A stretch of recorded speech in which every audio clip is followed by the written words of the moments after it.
Pictured here are 4 of the 5 tourists who entered Belize through its western border up to midday today. We had our first 5 tourists that came across this morning.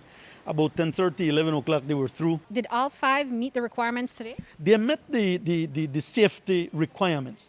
When they walked in, they did have their gold standard stay, but one of them did not have the gold standard transportation. So we explained to them that they cannot leave the place without a gold standard transportation.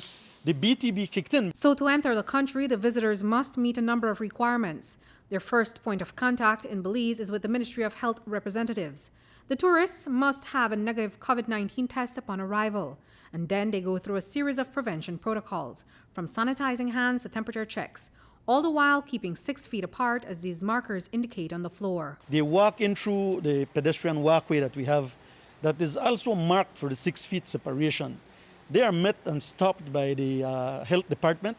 We call them screeners. We have 2 of them here that will ask the guests the appropriate questions, and as well to prove that they have the necessary requirements to enter into Belize. What are these requirements? First of all, they have to have a PCR test that should have been done 72 hours prior to entering Belize. If they have that and they're negative, then that's the biggest step to walk in.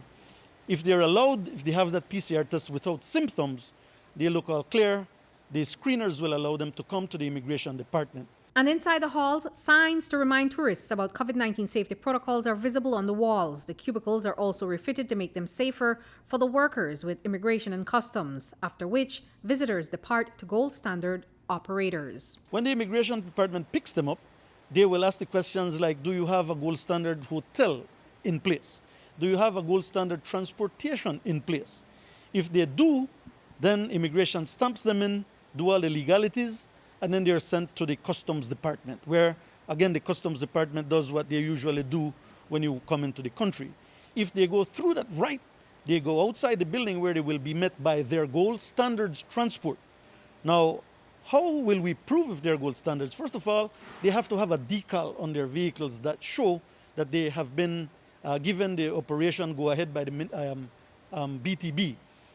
We see that our staff does that, the Belize Border Management staff, and then they are given the okay if they have all the requirements, and then they're sent into the country. But if tourists don't bring a PCR test, Ministry of Health has set up a testing site at the border. And if a tourist tests positive for COVID-19, they're not allowed in the country. While only a handful of tourists entered today, border authorities say it was successfully done. You know, the process sounds like a lot, but it's manageable, it's doable, and we proved this morning that it can be done. Today is quite slow. Of course, it's the first day. You perhaps anticipate that in the coming days, the coming weeks, it will probably pick up. Well, I hope so. And when I say that in very good, very good way. I want Belize to get more tourism. I want Belize to get safe tourism, of course. Our nation needs the capital, Andrea. All right, and I think that's what the Ministry of Tourism is looking at, and you know it too, that we need spending money in this nation, and as long as we're super careful, we don't put our guard down, we're going to try our best to keep Belize safe. Reporting for News 5, I'm Andrea Polanco.